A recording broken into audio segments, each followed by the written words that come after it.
ప్రభుత్వ పాలన ఏ విధంగా ఉంది, ప్రతిపక్షాలు చేస్తున్నటువంటి విమర్శలపై కాంగ్రెస్ పార్టీ సీనియర్ నాయకులు పార్లమెంటరీ హైదరాబాద్ నియోజకవర్గ ఇన్ఛార్జ్ ఫిరోజ్ ఖాన్ ప్రస్తుతం మనతో ఉన్నారు. ఆయన మాటలు విందాం. ఫిరోజ్ ఖాన్ నమస్తే. నమస్కారం. 7 నెలల రేవంత్ రెడ్డి పాలనకు ఫిరోజ్ ఖాన్ ఎన్ని మార్కులు ఇస్తారు? 10 out of 10. ఏం తక్కువైంది? 1 year మాకు టైం ఇస్తేనే అన్ని స్కీమ్లు అమలు అవుతాయి కావు, అప్పుడు మనం మాట్లాడవచ్చు. 3 months ఎలక్షన్ కోడ్ ఉన్నది, వచ్చినాం, అమలు చేస్తాం, నమ్మకం ఉన్నది. ఇలా గవర్నమెంట్కి ఏం పరిశాని ఉన్నది? అప్పులో ఉన్నది. 6 lakhs crores గవర్నమెంట్ ట్రెజరీ, డబ్బులు లేవు, కానీ ఇంటెన్షన్ ఉన్నది, ఆలోచన ఉన్నది, కమిట్మెంట్ ఉన్నది, చేస్తాం. So Revanth Reddy 10 out of 10. మీరు ఇచ్చిన 6 గ్యారంటీస్లో కేవలం ఒకే ఒక్క హామీ ఉచిత బస్ ప్రయాణం మాత్రమే అమలు చేశారు. సబ్సిడీ సిలిండర్ల డబ్బులు కూడా పడట్లేవు అన్నది ప్రతిపక్షాలు అటువంటివి చేస్తున్న విమర్శలు. మేము చెప్పేది ఏమంటే, పవర్లో వచ్చినాం, ఎలక్షన్ కోడ్ వచ్చింది, ఎలక్షన్ కోడ్ ఇప్పుడు పోయింది, మొత్తం ప్లానింగ్ చేస్తున్నాం.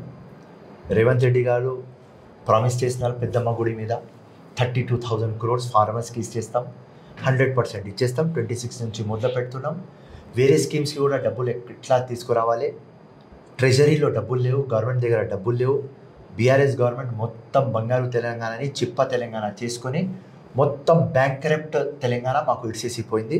కానీ మేమేం డిసైడ్ చేస్తామంటే, ఏదైనా కానీ ఏ గవర్నమెంట్ ల్యాండ్ కానీ మార్గేజ్ పెడతాం, అప్పులు తెస్తాం, తప్పకుండా ప్రజలకి మేలు చేద్దాం. ప్రజలకి ప్రామిస్ చేసింది 100% ఇద్దాం, లేకుంటే మా బతుకు కూడా బీఆర్ఎస్ లాగా అయిపోతుంది, జగన్ లాగా అయిపోతుంది అని మేము డిసైడ్ అయిపోయాం. వానాకాలం పంటలు స్టార్ట్ అయినాయి. గత ప్రభుత్వంలో రైతు బంధు ఇప్పటికే స్టార్ట్ చేసేవారు. ఇప్పుడు రైతు భరోసాని మీరు 7,500 పెట్టారు, కానీ ఇంతవరకు అది స్టార్టే కాలేదు కదా. ఇప్పుడు ధరణి గురించి మీకు తెలుసు, మొత్తం ఆ ధరణి గురించి వర్కింగ్ చేసుకొని మేము ఒక స్కీమ్ వస్తున్నాం. చెప్పలేను, కానీ 5 acres కంటే ఎక్కువ వాళ్ళకు ఇవ్వద్దు అని ఒకటి ఉన్నది, రిచ్కి ఇవ్వద్దు అని ఉన్నది, బీపీఎల్ కానీ లోవర్ మిడిల్ క్లాస్ కానీ మిడిల్ క్లాస్కి రావాలి అని ఆలోచన ఉన్నది. అది హోంవర్క్ అవుతుంది. నేను డెప్త్లో చెప్పలేను, కానీ 100% పబ్లిక్కి ఏం ప్రామిస్ చేసినాం అది 100% డెలివర్ చేస్తాం. దానిలో 1% కూడా నాకు డౌట్ లేదు. చిప్ప తెలంగాణ అంటున్నారు, 6 లక్షల కోట్ల అప్పు అంటున్నారు. మరి ఆగస్టు 15లోగా 42,000 కోట్ల రుణమాఫీ సాధ్యమేనా? 100% ఇస్తాం. ఎట్లా సాధ్యం? అప్పు తీసుకువస్తాం, ల్యాండ్ గిరివి పెడతాం, ఏదైనా చేస్తాం. రేవంత్ రెడ్డి ఖుడ్ మార్గేజ్ పెట్టుకుంటాడు, ఫిరోజ్ ఖాన్ లాగా వ్యక్తిలకు కూడా మార్గేజ్ పెట్టేస్తాం. 100% తీసుకువస్తాం, పబ్లిక్కి ఇస్తాం. No doubt. 1% out of 100. లేకుంటే ఆ రోజు నువ్వు వచ్చి నాతో ఇంటర్వ్యూ తీసుకో, 100% ఇస్తాం. అంత కాన్ఫిడెంట్ ఉన్నాం. కేసీఆర్ అప్పు చేసిండు, చెప్పు తెలంగాణ చేసిన మీరే అంటున్నారు. మళ్ళీ అప్పులు కూడా మీరు కూడా చేస్తున్నారు కదా. తప్పదు, మాకు ఏం ఆల్టర్నేటివ్ లేదు. ఇప్పుడు ప్రజలకు అలవాటు అయిపోయింది, ఏం చేయాలి? ప్రామిస్ చేసింది అది ఎక్కడి నుంచి తెస్తున్నాం అడగరు కదా పబ్లిక్, మాకు కావాలి అంటారు. ఓకే, అదే చేయాలి. దాని తర్వాత ఫైనాన్షియల్ ఎకనామిక్స్కి ఎట్లా సెట్ చేయాలి అది తర్వాత సంగతి, కానీ ఫస్ట్ ఇచ్చిన మాట నిలబెట్టుకోవాలి కదా. ఆల్టర్నేటివ్ మా దగ్గర ఏదైనా ఉన్నది, రైట్? మంత్రివర్గంలో మంత్రులు ఎవరికి వారు తయారయ్యారు, ఎవరికి వాళ్ళ వర్గం వాళ్ళకు ఉంది అనే వాదనలు కూడా వినిపిస్తున్నాయి. ఉట్టి అలిగేషన్స్. సో ఎక్కడున్నది చెప్పు? ఉత్తమ్ కుమార్ రెడ్డి కానీ టోటల్ 24/7 పని చేస్తున్నాడు ముఖ్యమంత్రి డైరెక్షన్ మీద. కోమటిరెడ్డి సేమ్, బట్టి విక్రమ సేమ్, అందరం సేమ్, ఒక్క అలైన్మెంట్లో పోతున్నారు. దానిలో డిస్ప్యూట్ ఎక్కడ ఉన్నది?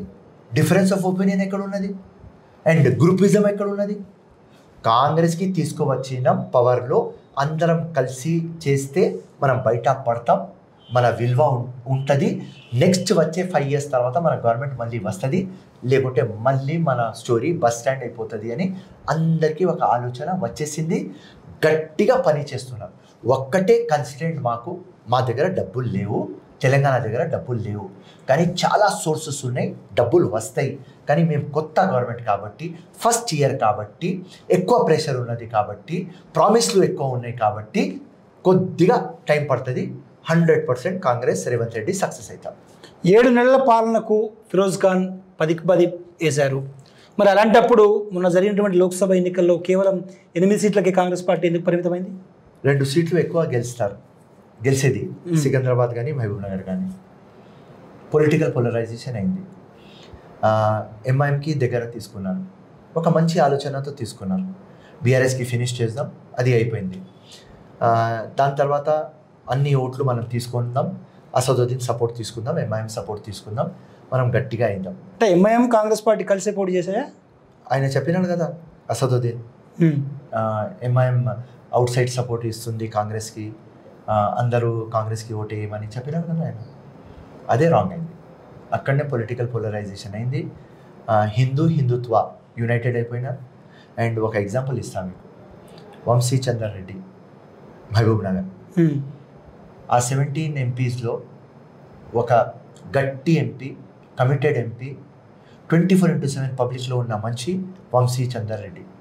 అతను ఓడిపోయినాడు. ఎందుకంటే అసదుద్దీన్ ఖజూర్ తినిపించినాడు రంజాన్ ఒక పొద్దులో. అది టోటల్ వైరల్ అయిపోయింది. టోటల్ ఆ ఖజూర్ తినిపించిన వీడియో ఎంత వైరల్ అయింది అంటే ఏ వీడియో కూడా మొత్తం తెలంగాణలో వైరల్ కాలేదు. అప్పుడే నాకు అర్థమైంది పొలిటికల్ పోలరైజేషన్ అవుతుంది, వంశీకి కష్టం అవుతుంది. ఆ 4,500 5,000తో ఓడిపోయినాడు. సో ఇట్లాంటి కాంగ్రెస్ మంచి ఆలోచనతో, ముఖ్యమంత్రి కానీ హైకమాండ్ కానీ మంచి ఆలోచనతో ఓకే తెలంగాణకి మజబూత్ చేద్దాం, సౌత్ ఇండియాలో బీజేపీ రావద్దు, ఎందుకంటే సౌత్ ఇండియాలో నరేంద్ర మోదీ మొత్తం టేక్ ఓవర్ చేసుకుంటున్నారు. మొత్తం నార్త్ ఇండియా వేరే వాళ్ళు చూసుకుంటున్నారు, అమిత్ షా కానీ నడ్డా కానీ వాళ్ళు చూసుకుంటున్నారు.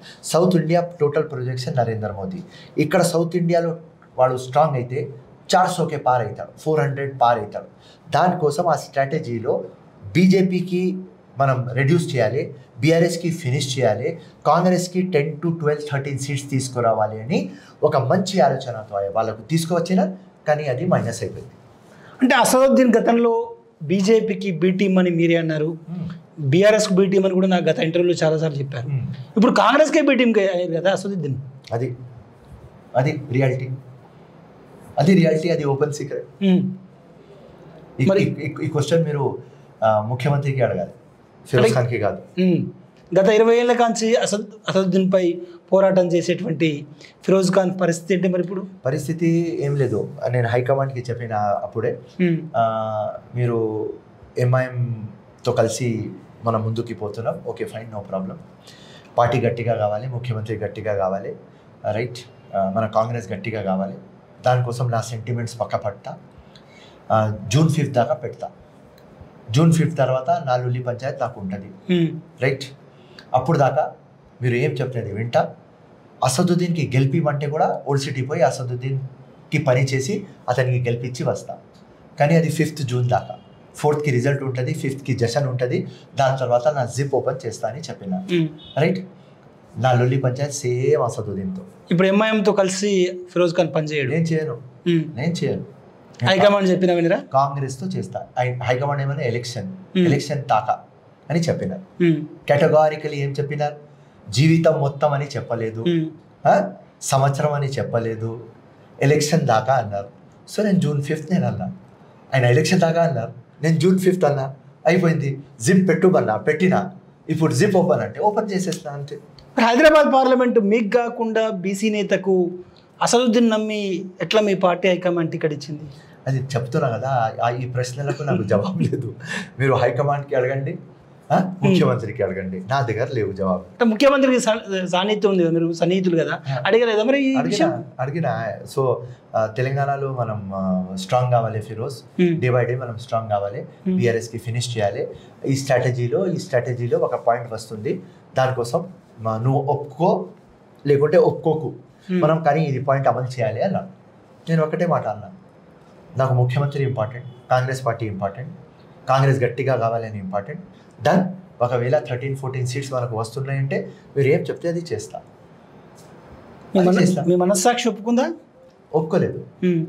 కానీ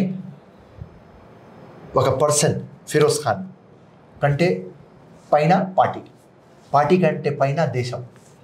సో నాకు ఏదైనా ఉంటుంది, నా 25 years ఆఫ్ స్ట్రగల్ కంటే ఎక్కువ నా పార్టీ. సో ఆ పార్టీకి మైండ్లో పెట్టుకొని నా సెంటిమెంట్స్ పక్క పెట్టేసిన, నా విజన్, నా మిషన్, నా క్రాంతి పక్క పెట్టేసిన, నా విప్లవం పక్క పెట్టేసిన, హైకమాండ్ ఏం చెప్తే చేసిన. అండ్ ఆ రోజే చెప్పిన హయ్యెస్ట్ ఓట్లు నంపల్లి నుంచి తీసుకువస్తా, సికింద్రాబాద్కి 1,00,000 ఓట్లు తీసుకువస్తా అని చెప్పిన. 1,03,000 ఓట్లు తెచ్చాను. నా పని నేను చేసేసిన. ఓవర్.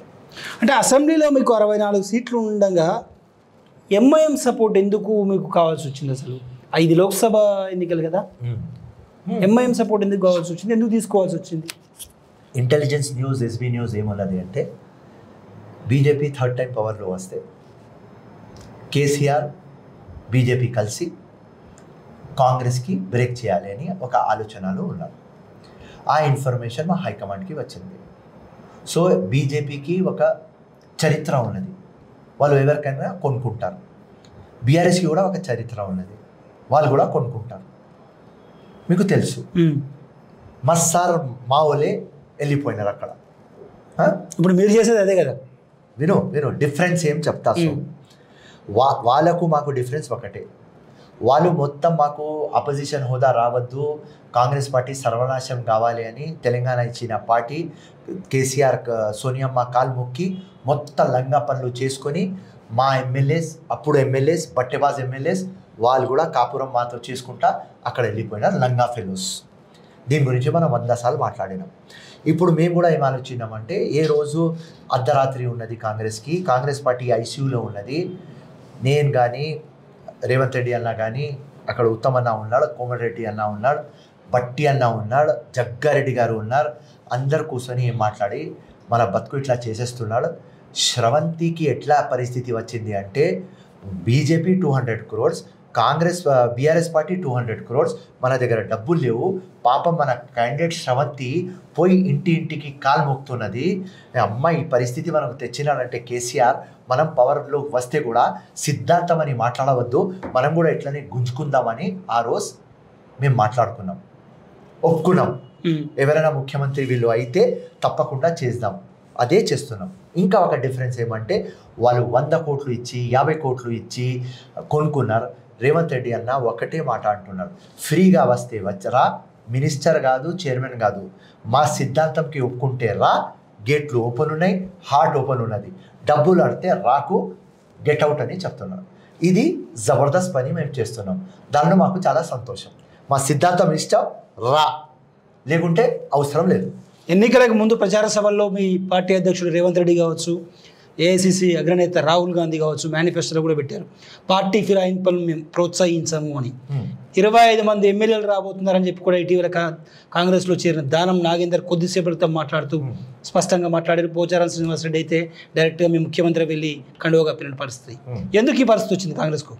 కాంగ్రెస్కి పరిస్థితి కాదు, మేము బీఆర్ఎస్కి ఫినిష్ చేయాలి అని ఆలోచనలో ఉన్నాం. రాహుల్ గాంధీ ప్రామిస్ చేసినారు, కరెక్ట్. మేనిఫెస్టోలో పెట్టినారు, కరెక్ట్. ఇట్లాంటి 100 మాటలు 100 పార్టీలు మాట్లాడతారు, రైట్. మాకు కూడా దుఃఖం ఉన్నది, కానీ ఏం చేయలేము. అకార్డింగ్ టు సిచ్యువేషన్ వర్క్ చేయాలి. పాలిటిక్స్లో ఏముంటుంది అంటే no permanent friends, no permanent enemies.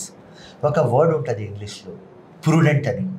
అది హైకోర్టులో, సుప్రీంకోర్టులో ఫాలో అవుతుంది. లా బుక్లో ఏమున్నది అదే చేయాలి అని ఉండదు, ఇక్కడ రాసి ఉన్నది అదే చేయాలి అని ఉండదు. ఆ జడ్జ్ మీద ఉంటుంది. According to situation, correct or wrong కాదు, prudent. According to situation decision ఇవ్వాలి, దానికి ప్రూడెంట్ అంటారు. అదే సేమ్ చైర్లో మా ముఖ్యమంత్రి కూర్చున్నాడు. ప్రూడెంట్, కాంగ్రెస్ పార్టీకి రైట్ ఏం, ఇది రైట్, బీఆర్ఎస్కి ఫినిష్ చేయాలి, ఇదే అవసరం, ఇదే టైం. మేము అన్నాం ఒక్క సీట్ కూడా బీఆర్ఎస్కి రాదు, ఛాలెంజ్ చేసుకొని చెప్పినాం. బీజేపీకి ఎంత వస్తుంది అని ఛాలెంజ్ చేయలేదు మేము, కానీ బీఆర్ఎస్కి ఫినిష్ చేస్తాం అన్నాం. అండ్ బీఆర్ఎస్కి ఫినిష్ చేసే మిషన్లో ఉన్నాం. ఏ రోజు బీఆర్ఎస్కి టోటల్ ఫినిష్ చేస్తాం, బీజేపీ కూడా ఫినిష్ చేస్తాం. ఫిరోజ్ ఖాన్ ప్రస్తుతం కాంగ్రెస్ పార్టీలో సాటిస్ఫైగా ఉన్నారా? ఒకవేళ సాటిస్ఫై కనుక ఉంటే గత 7 నెలల కాలంలో మీ ముఖ్యమంత్రి ఫిరోజ్ ఖాన్కి ఎందుకు పదవి ఇవ్వలేదు? పదవి అంటే నేను కంటెస్టెడ్ నాన్ కంటెస్టెడ్ బ్రాకెట్లో వస్తున్నాను. ఇప్పుడు మీరు చూడండి, 7 monthsలో ఎవరికి పదవి ఇస్తే ఎవరు కంటెస్ట్ చేయలేదు, అన్ని నాన్ కంటెస్టెడ్కి ఇచ్చిన. ఏదైనా కానీ రైట్. శివసేన రెడ్డి మీరు చూడండి, మన ఎన్ఎస్వై ప్రెసిడెంట్ వెంకట్కి చూడండి, మా రాజ్యసభ ఎంపీ అనిల్కి చూడండి, ఎవరు కంటెస్ట్ చేయలేదు, వాళ్ళకు ఇచ్చినారు. జగ్గారెడ్డి వైఫ్కి చూడండి, ఎవరికైనా కంటెస్ట్ చేసిన వాళ్ళకి ఎవరికి ఇవ్వలేదు. కాబట్టి ఆ వాల్ బిల్డ్ చేస్తారు, ఆ బ్రాకెట్ ఉన్నది. ఏ రోజు contested non contested wall break అవుతుంది, ఫస్ట్ వచ్చేది ఫిరోజ్ ఖాన్, జగ్గారెడ్డి లోపల వస్తారు. ముఖ్యంగా బీజేపీతో రేవంత్ రెడ్డి టైఅప్ అయ్యారు అన్నది ఒకటి ప్రధాన ఎలిగేషన్, మీ పార్టీలో కూడా నడుస్తున్నటువంటి మాట. అందుకు కారణాలు కూడా మీ వాళ్ళు చెప్తున్నారు. చేవెళ్ళ, మల్కాజ్గిరి, సికింద్రాబాద్ ఈ సీట్లు కావాలని ఓడిపోయే వాళ్ళకు రేవంత్ రెడ్డి ఇప్పించారు అనేది దీంతో ఏకీపిస్తారా? నో. ఒక ఎగ్జాంపుల్ ఇస్తా. సికింద్రాబాద్, మా దగ్గర సికింద్రాబాద్లో ఒక బీసీ క్యాండిడేట్ చూడాలని ఆలోచన, రైట్? ఆ బీసీ క్యాండిడేట్లో మొత్తం స్ట్రాంగెస్ట్ క్యాండిడేట్ అక్కడ ఒకవేళ చూస్తే అంజన్ కుమార్ యాదవ్, కానీ వాళ్ళ కొడుకుకు రాజ్యసభ వచ్చేసి, రైట్? దాని తర్వాత గొంతు రామ్మోహన్ వచ్చినారు. మా దగ్గర ఎవరు లేరు అంత స్ట్రాంగ్ బీసీలో, రైట్? వేరే దానిలో ఉన్నారు, కానీ సికింద్రాబాద్ బీసీకి ఇద్దాం మనం. దాని తర్వాత గొంతు రామ్మోహన్ ఎక్స్ మేయర్ వచ్చేసినాడు. దాని తర్వాత జట్ అని నాగేందర్ వచ్చేసినాడు. గొంతు రామ్మోహన్ గుడ్, దానికంటే బెటర్ నాగేందర్. సో నాకు ఒక చూపియండి, సికింద్రాబాద్ కాన్స్టిట్యుయెన్సీలో బీసీ క్యాండిడేట్లో బీజేపీ పార్టీలో, బీఆర్ఎస్ పార్టీలో, కాంగ్రెస్ పార్టీలో, తోకా పార్టీలో ఎవరైనా నాగేందర్ కంటే స్ట్రాంగ్ ఉన్నారు? నో. అంటే బీజేపీ గెలవడానికి నాగేందర్ని పెట్టినే కదా ఇక్కడ వినిపిస్తున్నది. Wrong, wrong, right? ఎంతలో 49,000 ఓట్లతో ఓడిపోయినాడు నాగేందర్. సింపుల్ పొలిటికల్ పోలరైజేషన్ కాకపోతే 100% గెలిచేది. That's all. పొలిటికల్ పోలరైజేషన్ అయింది అని ఇది పరిస్థితి వచ్చింది. సింపుల్. నాంపల్లిలోనే పొలిటికల్ పోలరైజేషన్ అయింది అని కిషన్ రెడ్డికి 40,000 ఓట్లు వచ్చినాయి, నేను 1,03,000 తీసుకువచ్చిన. అదే పొలిటికల్ పోలరైజేషన్ లేకపోతే 15,000 ఎక్కువ మాకు వచ్చేది, 15,000 వాళ్ళకు తక్కువ వచ్చేది. That's all. సో ఇట్లాంటి ఈక్వేషన్లు మేము గ్రౌండ్లో ఉంటామని, వాస్తవాలు చెప్తామని మీరు మా ముందు ఉన్నారు. నాగేందర్ కంటే బెటర్ క్యాండిడేట్ కాంగ్రెస్లో ఎవరు లేడు. నంబర్ 1. చెవెళ్ళ పోతే రంజిత్ రెడ్డి కంటే బెటర్ క్యాండిడేట్ ఎవరు లేరు. ఎందుకంటే చెవెళ్ళ గెలవాలి అంటే డబ్బులు కావాలి. సింపుల్ చెప్తున్నాం, మోర్ దెన్ 100 crores కావాలి, రైట్? సికింద్రాబాద్ కూడా మోర్ దెన్ 100 crores కావాలి. నాగేందర్ ఇక్కడ రైట్ క్యాండిడేట్, అక్కడ Chevella right candidate, Malkajgiri Mahender Reddy right candidate. మొత్తం ఎలక్షన్ డబుల్ ఎలక్షన్ అయిపోయింది. మీకు కూడా తెలుసు, నాకు కూడా తెలుసు. సింపుల్. ఈ పరిస్థితిలో ఏం చేయాలి? రేవంత్ రెడ్డి ఏం చేయాలి? మహేందర్ రెడ్డి అడిగిన సీటు చేవెళ్ళ, మరి మల్కాజ్గిరి ఎందుకు షిఫ్ట్ చేశారు? ఎందుకంటే రంజిత్ రెడ్డి ఇక్కడ సెట్ కావాలి, రంజిత్ రెడ్డి సెట్ కావాలి. ఎందుకంటే మహేందర్ రెడ్డి సీజన్డ్ పొలిటీషియన్ కాబట్టి 100% ఆ మేనేజింగ్ కెపాసిటీ ఉంటుంది మహేందర్ రెడ్డి. ఆయన దగ్గర ఆ కళ ఉన్నది కాబట్టి ఆయనకు అక్కడ పెట్టినాం. ఏది ఈక్వేషన్లో వచ్చింది అది పెట్టినాం, కరెక్ట్ పెట్టినాం. ఎక్కడ ఎక్క పెట్టాలి ఎక్క పెట్టినాం, ఎక్కడ కింగ్ పెట్టాలి కింగ్ పెట్టినాం, ఎక్కడ క్వీన్ పెట్టాలి అక్కడ క్వీన్ పెట్టినాం. ఎక్కడ కూడా రాంగ్ చేయలేదు. కానీ మాది ఆ వర్క్ కాలేదు, ఆ సెట్టింగ్ కాలేదు. పొలిటికల్ పోలరైజేషన్ అయిపోయింది. ఎంఐఎం పార్టీకి తెచ్చితే ఆ మొత్తం హిందూస్ వన్ సైడ్ అయిపోయినారు. అది ఇది ఫిరోజ్ ఖాన్ చెప్తలేడు, మళ్ళీ లొల్లి పంచాయతీ అయితే ఫిరోజ్ ఖాన్ చెప్పినాడు, కాంగ్రెస్ పార్టీ అగేన్స్ట్ చెప్పినాడు, ఆ అసదుద్దీన్ అగేన్స్ట్ చెప్పినాడు. నాకు ఏం లేదు రాబాయ్, ఫస్టే చెప్పినా ఇవాళ కూడా చెప్తున్నా. అసదుద్దీన్కి నా చెల్లెలు ఇవ్వలేదు, అసదుద్దీన్ కూతురికి నేను పెళ్లి చేసుకోలేదు, ఖుల్లా చెప్తున్నా. ఏం ల్యాండ్ డీల్ లేదు, ఆయన ఒక సిద్ధాంతం, ఒక ఐడియాలజీ ప్రకారం ఆయనకు నేను అగేన్స్ట్. సింపుల్. ఇప్పుడు హైకమాండ్ ఆయనకు సపోర్ట్ చేయమంటే నేను కూడా ఎస్ అన్నా. అది వర్క్ కాలేదు అని నేను చెప్తున్నా. 2 seatsతో చూపించిన మల్కాజ్గిరి చెవెళ్ళ గెలిచేది. అంటే కేవలం మీరు అంటే ఎటువంటి తప్పు చేయనప్పుడు రాంగు చేయరని మీరే అంటున్నారు. అలాంటప్పుడు మీ హైకమాండ్ ఫైండ్ ఫ్యాక్టింగ్ కమిటీ అని పేరుతో 3 సభ్యులతో కూడినటువంటి కమిటీని ఎందుకు ఫామ్ చేసింది? ఎందుకంటే 13-14 seats అని రేవంత్ అన్న గట్టిగా చెప్పిన. రేవంత్ అన్న చరిష్మా చూసుకొని రేవంత్ రెడ్డి మాటలకి ఒప్పుకొని ఆయన ఏం చెప్తే హైకమాండ్ చేస్తానని. రిజల్ట్ రాలేదు. వాళ్ళు పోస్ట్మార్టం చేయాలి. చిన్న హాస్పిటల్ మేము పోస్ట్మార్టం చేసినాం. పోస్ట్మార్టం రిపోర్ట్ ఏం? రేవంత్ రెడ్డి చరిష్మా అట్లనే ఉన్నది, రేవంత్ రెడ్డి 10 out of 10, కానీ వీళ్ళకు తీసుకున్నాం కాబట్టి పొలిటికల్ పోలరైజేషన్ అయింది, దానికోసం ఈ సీట్లు పీకినాయి. ఇది మా హాస్పిటల్, మా ఇన్స్టిట్యూషన్ చెప్తుంది. ఈ పెద్ద ఇన్స్టిట్యూషన్ ఇప్పుడు వస్తుంది, పెద్ద హాస్పిటల్ వస్తుంది, వాళ్ళు పోస్ట్మార్టం చేస్తారు, ఇదే రిపోర్ట్ సబ్మిట్ అవుతుంది. ఫ్యూచర్లో నువ్వు చూడు, పొలిటికల్ పోలరైజేషన్ అయింది అని బీజేపీ 8 గెలిచింది, లేకుంటే నెక్స్ట్ ఇంపాసిబుల్. బీజేపీ ఏం పీకింది? గెలవాలి, ఉట్టి పొలిటికల్ పోలరైజేషన్. ఇండియా మొత్తం పొలిటికల్ పోలరైజేషన్ కాలేదు కాబట్టి ఎన్డీఏ వచ్చింది ఇప్పుడు, లేకుంటే 400 అప్కే బార్ 400కే పార్. ఇక్కడ స్టేట్లో పొలిటికల్ పోలరైజేషన్ అయింది, ఒరిస్సాలో అయింది, కర్ణాటకలో అయింది. ఎక్కడ పొలిటికల్ పోలరైజేషన్ అయితే అక్కడ బీజేపీ వస్తుంది తమ్ముడు. ఇది మా రిపోర్ట్. హైకమాండ్ ఆ కమిటీకి వేసిన వాళ్ళు కూడా ఇదే రిపోర్ట్ ఇస్తారు. ప్రధానంగా మీ మంత్రులు ఉత్తమ్ కావచ్చు, కోమటిరెడ్డి కావచ్చు, వాళ్ళ కాన్స్టిట్యున్సీలలో లోక్సభలో భారీ మెజారిటీతో గెలిపించుకున్నారు. కానీ మీ ముఖ్యమంత్రి పిసిసి అధ్యక్షుడు రేవంత్ రెడ్డి ఇలాకాలో మహబూబ్నగర్ ఓడిపోయింది, సిట్టింగ్ సీటు ఆయన ప్రాతినిధ్యం వహించిన మల్కాజ్గిరి ఓడిపోయింది. మరి దీన్ని ఎట్లా చూడవచ్చు? చెప్తున్నా కదా, ఎంఐఎం పార్టీకి తీసుకువచ్చి దగ్గర పెడితే పొలిటికల్ పోలరైజేషన్ అయింది. దానికోసం రేవంత్ రెడ్డి చరిష్మా మీద క్వశ్చన్లు వస్తున్నాయి. రేవంత్ రెడ్డి మా చరిష్మా ఎక్కువ చెప్పియాలే, ఏదో ఈ పార్టీ మనకు అగైన్స్ చేసింది బీజేపీ బి టీం కానీ బీఆర్ఎస్ బి టీం కానీ, ఇప్పుడు ఈ క్వశ్చన్లో ప్రూడెంట్ డిసిషన్ తీసుకున్నాం అని ఆయన కూడా ఈ డిసిషన్ తీసుకున్నాం. ఈ డిసిషన్ తప్పు అయిపోయింది. ఆ రేవంత్ రెడ్డి చరిష్మా మీద వస్తుంది. కానీ నేనేం చెప్తున్నా, రేవంత్ రెడ్డి చరిష్మా తగ్గలేదు. ఈ డిసిషన్ వల్ల ఆయన రెప్యుటేషన్ మీద వస్తుంది. కాంగ్రెస్ పార్టీ అధికారంలో ఉంటుంది. ఇక్కడ లోక్సభ ఎన్నికలు తర్వాత వచ్చాయి. సో మీకు వరంగల్కు క్యాండిడేట్ ఉండడు, హైదరాబాద్కు ఉండడు, చేవెళ్ళకు ఉండడు, మెదక్కు ఉండడు, మల్కాజ్గిరికి ఉండరు, సికింద్రాబాద్కు ఉండరు. అంతా అరువు తెచ్చుకున్నటువంటి క్యాండిడేట్ దాదాపు నేను చెప్పినటువంటి ఈ కాన్స్టిట్యున్సీలని. ఎందుకు ఇట్లా జరిగింది? ఎందుకంటే బెస్ట్ క్యాండిడేట్ రావాలి, వినబుల్ క్యాండిడేట్ రావాలి. లేవు మా దగ్గర. 10 years ఆఫ్ బీఆర్ఎస్ రూల్లో అన్నీ బ్రేక్ అయిపోయినాయి. సో లేవు, అది వాస్తవం. అంటే పవర్లో ఉన్నారు కదా. పవర్లో ఉన్న అది వేరే సంగతి. సో పవర్లో ఉన్నామని వీళ్ళు మా దగ్గర దుంకినారు కదా అన్న, రైట్? ఇప్పుడు రంజిత్ రెడ్డి వచ్చినాడు, మహేందర్ రెడ్డి వచ్చినాడు, నాగేందర్ వచ్చినాడు, రైట్? వాళ్ళు గట్టోళ్ళు, వాళ్ళ కులం ప్రకారం, డబ్బుల ప్రకారం, వాళ్ళ పళ్ళు ప్రకారం గట్టోళ్ళు. సో మేము పవర్లో ఉన్నామని వచ్చినారు. మేము పవర్లో లేకపోతే వాళ్ళు కూడా ఎవ్వరు కూడా రారు. ఇది లాజిక్. 10 yearsలో టోటల్ బ్రేక్ చేసేస్తారు కాంగ్రెస్ పార్టీకి బీఆర్ఎస్. ఇప్పుడు మాకు ఎంత కసి ఎందుకు ఉన్నది కేసీఆర్ మీద? ఇది బ్రేక్ చేసింది అని శ్రవంతి ఎగ్జాంపుల్ చెప్పినాను. ఎప్పుడైనా జీవితంలో నేను విన్నాను ఇండిపెండెన్స్ అయిన తర్వాత కాంగ్రెస్ పార్టీ పోయి కాలు మొక్కినా? ఆ పరిస్థితి కేసీఆర్ తెచ్చినాను. దానికోసం ఇంత కసి మాకు. అంటే కొన్ని చోట్ల బలహీనమైనటువంటి అభ్యర్థులను కాంగ్రెస్ పార్టీ పెట్టడం వెనుక చంద్రబాబు హస్తం ఉందని కూడా పొలిటికల్ సర్కిల్గా ఒక వీక్ క్యాండిడేట్ పేరు చెప్పన్నా. ఇన్సేపు చెప్పిన అవే కదా. Nagender weak, Ranjith Reddy weak, Mahender Reddy weak. ఏం తమ్ముడు? నో, బెస్ట్ క్యాండిడేట్కి ఇచ్చిన కొండా విశ్వేశ్వరరెడ్డి స్వయంగా అన్నాడు కదా, రేవంత్ రెడ్డి నాకు సహాయం చేసి. ఆయన చెప్తాడు బీజేపీ క్యాండిడేట్ ఏదైనా చెప్తాడు. Simple logic. సో బీఆర్ఎస్ను ఫినిష్ చేసేందుకు కాంగ్రెస్ పార్టీ కంకణం కట్టుకుంది రాష్ట్రంలో. 100%, నో డౌట్. 6 monthsలో ఫినిష్ చేస్తాం. ఇది కూడా చెప్తాం. ఎందుకంత కోపం? చెప్పినాం కదా ఇలా పరిస్థితి మాది, స్టేట్ పరిస్థితి.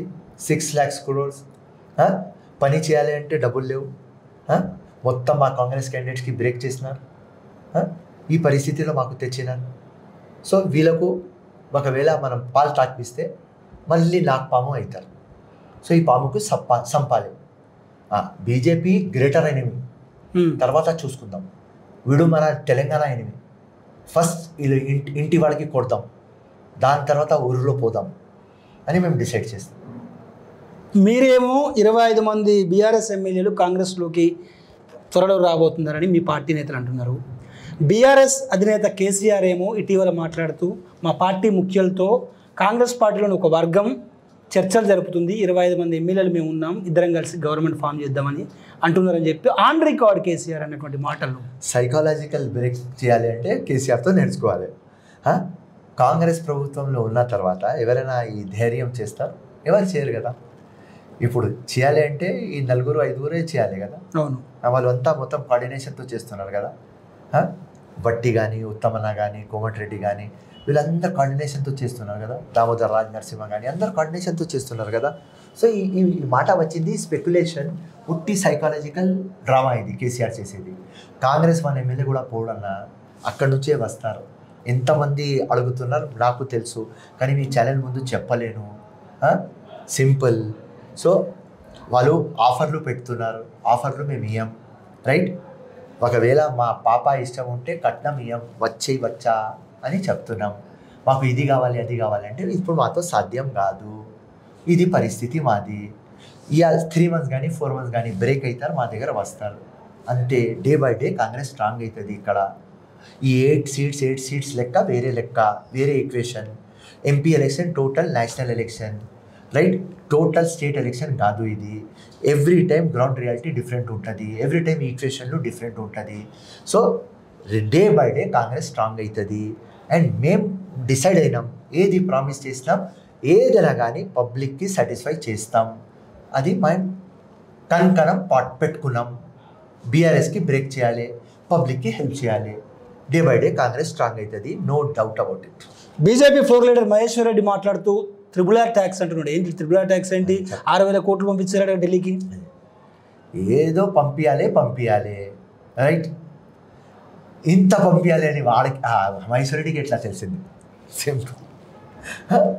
ఇప్పుడు మహేశ్వర్ రెడ్డికి అడగాలి, నువ్వు జూనియర్ క్యాండిడేట్ బీజేపీలో వచ్చి CLP అయినావా, నువ్వు ఎంత ఇచ్చినావారా భయ్ కిషన్ రెడ్డికి, నువ్వు ఎంత ఇచ్చినావారా భయ్ అమిత్ షాకి అని చెప్పాలి. నేను నువ్వు కూడా ఇచ్చినావు కదా మహేశ్వర్ రెడ్డి, మీ దగ్గర నుంచి పోయినాడే కదా. వినండి, మహేశ్వర్ రెడ్డి నువ్వు ఇచ్చినావు కదా, డబ్బులు ఇచ్చేసి నువ్వు కావాల్సి లీడర్ అయినా కదా, అక్కడ ఫ్లోర్ లీడర్ అయినావా కదా.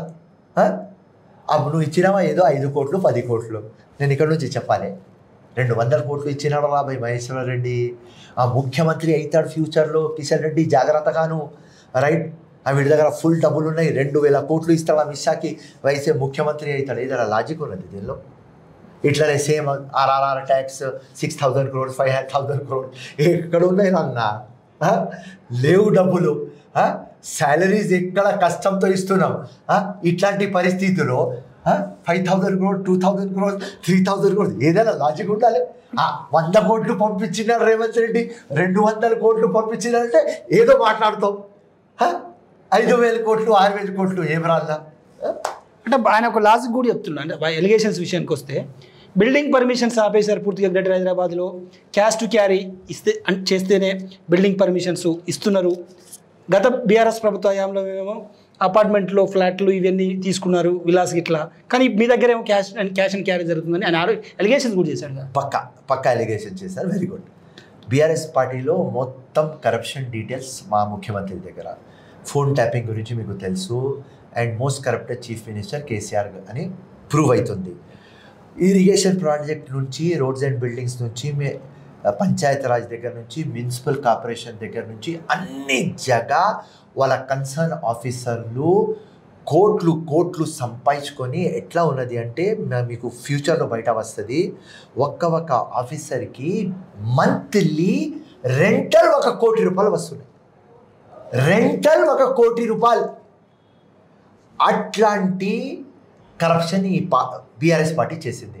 దానికోసం ముఖ్యమంత్రి ఏమన్నారంటే అన్ని ఫైల్ ఆపే, ఎలక్షన్ తర్వాత రివ్యూ పెడదాం, ఎవరు జెన్యున్ ఉన్నది వాళ్ళకు ఇద్దాం, ఎవరు దొంగ వాడిది క్యాన్సిల్ చేద్దాం. మహేశ్వర్ రెడ్డికి ఆ పాయింట్ దొరికింది. ఎవరు దొంగ డబ్బులు తీసుకుంటున్నారు. ఇది అంటే కమిషన్ల వరకైనా అవినీతి ఆరోపణలు నిరూపించి అరెస్ట్ ఎవరు కనుక వెళ్తారు. ఎందుకంటే కాళేశ్వరం మీద కమిషన్ వేసినట్టున్నారు. ప్లస్ రీసెంట్గా విద్యుత్ కొనుగోళ్ల మీద కూడా జస్టిస్ నరసింహారెడ్డి కమిషన్ వేశారు. 100% కరప్షన్ బయట రావాలి. దానిలో మెయిన్ ఫోకస్ ఎవరు చేసినారు. 2-3 ఫైళ్ళు ఉంటే ఏ ఆఫీసర్ దానిలో ఉన్నాడు. సో 100% ఆ లింక్లు తీస్తాం, ఈ కరప్షన్ బయట పెడతాం. ఆ ఆలోచనతో, ఆ విజన్తో ఆపినాం. లేకుంటే అన్ని ఫైళ్ళు ఆపేస్తాం. సో డబ్బులు కావాలి అంటే ఒక 10 బిజినెస్ మెన్ ఉంటారు, వాళ్ళతో ఏదో డబ్బులు తెప్పిస్తాం, ఢిల్లీకి పంపిస్తాం, మన పని నడిపిస్తాం, డ్రామా నడిపిస్తాం, అన్ని ఫైళ్ళు క్లియర్ చేస్తాం. కానీ దానిలో అంతా దోచుకున్నారు కాబట్టి 6 lakhs crores అప్పు చేసినారు కాబట్టి common man money business man దగ్గర వెళ్ళిపోయింది కాబట్టి ఎవరు 10 కోట్లు వాళ్ళు 100 కోట్లు అయిపోయినారు, 100 కోట్లు వాళ్ళు 1000 కోట్లు అయినారు. ఇట్లా ఎందుకు అయినారు? ఎవరికి జీతం 2 లక్షలు ఉంటే వాడి దగ్గర 1 కోటి రూపాయలు బిల్డింగ్ ఉన్నది, రెంటల్ ఉన్నది, ఇది ఎట్లా వస్తున్నాయి? ఇది మొత్తం తీయాలి అంటే డెప్త్లో పోవాలి. డెప్త్లో పోయింది కాబట్టి యాంటీ కరప్షన్కి సివి ఆనంద్కి అది అన్నారు, ఫ్రీ హ్యాండ్ ఇచ్చేస్తారు. ఎవరైనా కానీ రెడీ ఏమన్నా 6 monthsలో ఎన్ని రేట్లు ఇస్తాం? మోర్ దాన్ 350 రేట్లు ఇస్తాం. ఇప్పుడు దాకా ఏ గవర్నమెంట్లో కాలేదు. కానీ ఆ ఇష్యూ మీద ఇప్పుడు దాకా ఎవరు మాట్లాడలేదు. నెక్స్ట్ ఫ్యూచర్లో మాట్లాడతాం. ఇప్పుడు మాకు మేజర్ కన్సర్న్ ఏమంటే ఫార్మర్ లోన్స్ ఇవ్వాలి, 6 గ్యారెంటీస్ అమలు చేయాలి. అది మేజర్ కన్సర్న్. దాని తర్వాత కరప్షన్. గతంలో మీ ముఖ్యమంత్రి కొంతమంది ఆఫీసర్లపై తీవ్ర ఆరోపణలు చేశారు. ముఖ్యంగా అప్పటి డీజీపీ మహేందర్ రెడ్డి ఆయన తీసుకొచ్చి టీఎస్పీఎస్సీ చైర్మన్గా చైర్లో కూర్చోబెట్టారు కదా. ఓకే, ఆ ఎలిగేషన్ చేశారు కానీ ప్రూఫ్ దొరకలేదు. ఈరోజు ప్రూఫ్ దొరికితే అక్కడనే డ్రామా ఫినిష్. కేసీఆర్గా డిసైడ్ అయినారు తిహార్కి పంపించాలి అని. కానీ పాపం కవిత ఉన్నది తిహార్లో. అప్పుడే మనం మాట్లాడినాం ఎలక్షన్ ముందునే. కేసీఆర్ తిహార్, కేటీఆర్ చర్లపల్లి, కవిత చంచల్గూడ. కానీ కవిత ప్రమోషన్లో వెళ్ళిపోయింది తిహార్. కొద్దిగా సేపు ఆగు, కేసీఆర్ కూడా పోతారు, 100% పోతారు. కాంగ్రెస్ పార్టీ చాలా సీరియస్ ఉన్నది, నో డౌట్. దానికోసం ఇది అన్నీ చేస్తున్నాం. డబ్బుల కోసం చేస్తలేము. డబ్బులు కావాలంటే 10 మందితో గవర్నమెంట్ నడుస్తుంది. 240 సీట్లకే బీజేపీ కేంద్రంలో పరిమితం కావడాన్ని ఫిరోజ్ ఖాన్ ఎట్లా చూస్తారు? ఎందుకంటే 400 సీట్లను వాళ్ళు పెద్ద ఎత్తున ప్రచారం చేశారు మోడీ, అమిత్ షా. మోదీకి ఒక షాక్ దొరికింది. అండ్ ఈ ప్రచారంలో ఒక 10 సార్లు మీ ఛానల్ ముందునే అన్నారు, సబ్కా సాత్ సబ్కా వికాస్, సబ్కా ప్రయాస్, సబ్కా విశ్వాస్ చెప్తున్నారు. ఎవరికి పనులు చేస్తలేరు. గల్లీ కానీ బస్తీ కానీ 24/7 నేను గ్రౌండ్లో ఉంటా. బీఆర్ఎస్ స్కీమ్లు కానీ బీజేపీ స్కీమ్లు కానీ ఎక్కడ అమలైతే లేవు. సోమో ఎక్కడి నుంచి పవర్లో వస్తారు? మొత్తం మేనేజ్ చేసుకున్నారు మీడియాకి. నేషనల్ మీడియా కానీ స్టేట్ మీడియా కానీ. మీలాగా ఛానళ్ళు తక్కువ, మీలాగా యాంకర్లు తక్కువ. వాస్తవాలు మీరు బయట పెడతారు, కానీ వాళ్ళు వాస్తవాలు పెట్టలేదు. బిజినెస్ చేసినారు, పబ్లిక్కి చూపించినారు, గ్రీన్ సైడ్ చూపించినారు, బ్లాక్ సైడ్ గ్రే సైడ్ చూపించలేదు. కానీ మేము ఎప్పుడు తిరిగితే బ్లాక్ అండ్ గ్రేనే కనిపిస్తున్నది, గ్రీన్ ఎక్కడ ఉన్నది? సో మొత్తం మీడియా ప్రొజెక్షన్ నరేంద్ర మోదీకి ఏమొచ్చింది అంటే ఔహాద్ విదారా. అంటే నువ్వు డిక్టేటర్షిప్, నువ్వు మొత్తం నీకు పొగరు, అది మొత్తం తీసేయి. నువ్వు అయోధ్యలో గెలవలేదు, రామ్ రామ్ చెప్పి అక్కడ గెలవలేదు. సో అప్కే బార్ 400 బార్ అన్నాను. నితీష్ చంద్రబాబు లేకపోతే ఓవర్ స్టోరీ మీది. కానీ ఫ్యూచర్ కూడా మీకు లేదు. ఎందుకంటే నితీష్ ఒక జోకర్, ఏ సైడ్ కూడా తిరుగుతాడు. ఇప్పుడు దాకా 6 to 7 టైం తిరిగినాడు.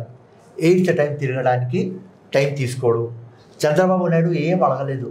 మీరు చాలా హ్యాపీ ఉన్నారు నరేంద్ర మోదీ, అరే చంద్రబాబు నాకు ఒక్కటి అడగలేదు, కానీ ఆయన అడుగుతాడు ఇప్పుడు. సో ఇట్లా చంద్రబాబు సబ్జెక్ట్ వచ్చింది కాబట్టి ఏపీలో వచ్చినటువంటి రిజల్ట్స్ను ఎట్లా చూస్తారు? ఎందుకంటే ఆ స్థాయిలో జరిగిన 164 వచ్చినాయి కూటమికి. ఎట్లా చూస్తారు రిజల్ట్స్ను? పబ్లిక్ చంద్రబాబు నాయుడుకి చూసి వేయలేదు, పవన్ కళ్యాణ్కి చూసి వేయలేదు, బీజేపీకి చూసి వేయలేదు. పవన్ కళ్యాణ్ చరిష్మా లేదు, దానిలో చంద్రబాబు చరిష్మా లేదు. ఆపోజిట్ గవర్నమెంట్కి వేయాలి, ఎవరు ఆపోజిట్ అలయన్స్లో ఉన్నాం, డన్, వేద్దాం.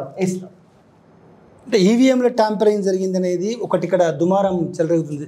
ఫిరోజ్ ఖాన్ గారు, మీరు కూడా విని ఉంటారు. 40% వచ్చినటువంటి వైసీపీకి ఏమో 11 సీట్లు వచ్చాయి, 7% వచ్చినటువంటి జనసేనకు 21 వచ్చాయి, 3% వచ్చినటువంటి బీజేపీకి 8 సీట్లు వచ్చాయి. ఎట్లా చూస్తారు వీటిని? ఎవరెవరు నాకు సీనియర్ లీడర్లు వింటున్నారు, ఏదైనా పార్టీ, నేను ఓపెన్ ఛాలెంజ్ చేస్తున్నా, ఈవీఎం ట్యాంపర్ కాదు. ఎందుకంటే ఈవీఎం ఎప్పుడు కన్స్ట్రక్ట్ అవుతుంది, దానిలో రీప్రోగ్రామ్ ఉండదు. ప్రోగ్రామ్ అయింది కదా ఇది ఈవీఎం, రీప్రోగ్రామ్ చేయలేము. నంబర్ 1, కనెక్టివిటీ సెక్యూర్ ఉంటుంది, కనెక్టివిటీ ఉండదు, బ్లూటూత్ ఉండదు, ఇంటర్నెట్ వే ఇన్ అంటే లోపల పోవడానికి ఎక్కడ ఆస్కారం దీనిలో ఉండదు. సో ఇది ఎట్లా టెంపర్ అవుతుంది? Next impossible.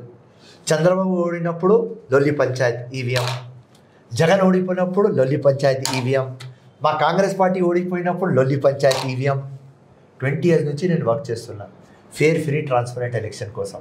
బోకస్ ఓట్లు అవుతుంది, రిగ్గింగ్ అవుతుంది, బూత్ క్యాప్చరింగ్ అవుతుంది, కానీ ఈవీఎం కాదు. ఇది ఒప్పుకోను, ఓపెన్ ఛాలెంజ్. సుప్రీంకోర్టులో ఎందుకు ప్రూఫ్ చేయలేదు ఈవీఎం ట్యాంపర్ అవుతుంది అని? చీఫ్ ఎలక్షన్ కమిషన్ దగ్గర ఎందుకు ప్రూఫ్ చేయలేదు ఈవీఎం ట్యాంపర్ అవుతుంది అని? అస్సలు ఈవీఎం ట్యాంపర్ కాదు. పబ్లిక్ మైండ్లో ఒక క్రియేట్ చేయాలి, మేము మంచి పని చేస్తున్నారు కానీ అవతల పార్టీ లంగా ఈవీఎంకి సెట్ చేసుకొని గెలిచినారంటే అవు పాపం, పాపం జగన్, పాపం చంద్రబాబు, పాపం కాంగ్రెస్ రావాలని ఇది డ్రామా.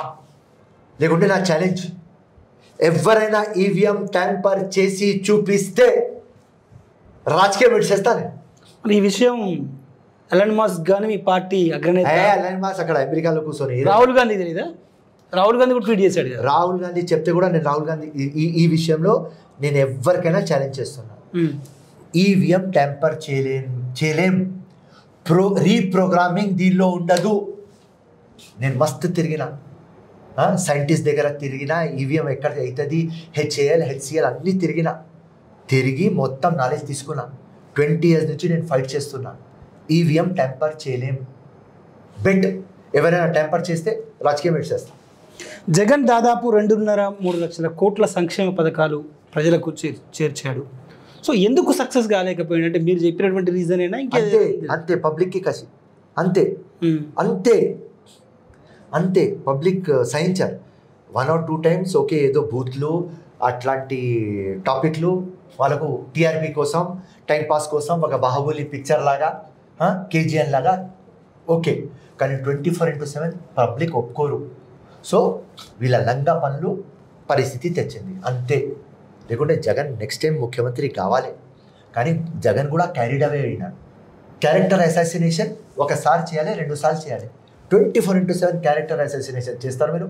సో తప్పులు చేసినారు కాబట్టి పబ్లిక్ మైండ్లో వచ్చింది వీళ్ళు డెవలప్మెంట్ కాదు, ఫ్రీబీస్ ఇస్తున్నారు, ఏదో మాకు బానిసులు తయారు చేస్తున్నారు, కానీ ఆంధ్రప్రదేశ్కి డెవలప్ చేస్తలేరు, వీళ్ళ మినిస్టర్లు ఉట్టి బూత్లు తిట్టున్నారు, వాళ్ళ మజాక్ చేసుకుంటున్నారు, కోట్లు సంపాదించుకుంటున్నారు, ప్రజలకి మేలు చేయాలి అనే మైండ్లో లేదు అని ఆ మైండ్లో వచ్చింది కాబట్టి ఆపోజిట్ పార్టీకి ఓటేస్తారు. ఇప్పుడు సేమ్ సీన్ రిపీట్ అవుతుంది కదా. అయ్యన్న పాత్రుడు రేపు స్పీకర్ కాబోతుండే, ఆయన అయితే మొన్న మాట్లాడుతూ జగన్ ఓడిపోయాడు కానీ చావలేదు అని కూడా కామెంట్లు చేస్తున్నటువంటి పరిస్థితి. అరే 100% ఓడిపోయినాడు కదా, 100%. What is wrong with that చెప్పు. ఇప్పుడు కేసీఆర్ ఓడిపోయినాడు కదా, అంటే దాని మీనింగ్ ఏంటి? చావాలనా అంటే పొలిటికల్ ఫినిష్ కావాలి. ఇప్పుడు మేము చేస్తున్నాం తెలంగాణలో, బీఆర్ఎస్ ఫినిష్ కావాలి, లేకుంటే మళ్ళీ లేస్తారు. ఇప్పుడు ఎమ్మెల్యేస్ మా దగ్గర వచ్చేస్తే తృప్తిలో ఉండవద్దు, సెకండ్ క్యాడర్ తయారవుతుంది బీఆర్ఎస్లో, వాళ్ళు అవుతారు ఫ్యూచర్తో ఫినిష్ చేయాలి. సో 100% అన్నయ్య పాత్రుడు అన్న మాట నేను ఒప్పుకుంటా. ఓడిపోయినాడు కదా, కేసీఆర్ కూడా ఓడిపోయినాడు కదా, correct.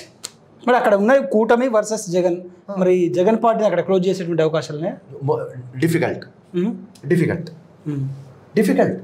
Andhra Pradesh atmosphere different, Telangana atmosphere different. Telangana sentiment, Andhra Pradesh total anger, రోషం, అది వేరే ఉంటుంది. ఇది ఈ గ్రౌండ్ వేరే. మీరు జగన్ సన్నిహితులు కదా, మీరు మాట్లాడారా ఈ మధ్య? మాట్లాడాలి. అప్పుడు ముఖ్యమంత్రి ఉన్న టైం దొరకలేదు. ఇప్పుడు పాపం ఓడిపోయినాడు కదా, పోతా ఇప్పుడు మాట్లాడితే చెప్తా, నువ్వు మస్తు చేసినావా రావి, లంగా మినిస్టర్లు నీకు ఈ అవకాశం తెచ్చినాను. నీట్ ఎగ్జామ్ పై ఎందుకు కేంద్రం మౌనం విడట్లేదు? ఎందుకంటే నీట్ ఎగ్జామ్ రద్దు చేయమని పెద్ద ఎత్తున దేశవ్యాప్తంగా ఆందోళన జరుగుతున్న పరిస్థితి కదా. ఇలా కాంగ్రెస్ మేము ర్యాలీతో పోయినాం. ర్యాలీలో మా మోటో ఏమంటే, ఇది నీట్ ఎగ్జామ్ది, ఈ ఎన్టీఏ ఇది వర్స్ట్ సిస్టమ్. భారత్ జోడో యాత్ర అప్పుడు, న్యాయ యాత్ర అప్పుడు 100 స్టూడెంట్ రాహుల్ గాంధీకి వచ్చి చెప్తున్నాను, మొత్తం ఇది ఎన్టీఏ సిస్టమ్ చేంజ్ చేయాలి. అండ్ ఇప్పుడు మనం చూస్తే ఇది ఫస్ట్ టైం పేపర్ లీక్ కాదు, ఇది కంటిన్యూస్లీ రిపీటెడ్గా అవుతుంది.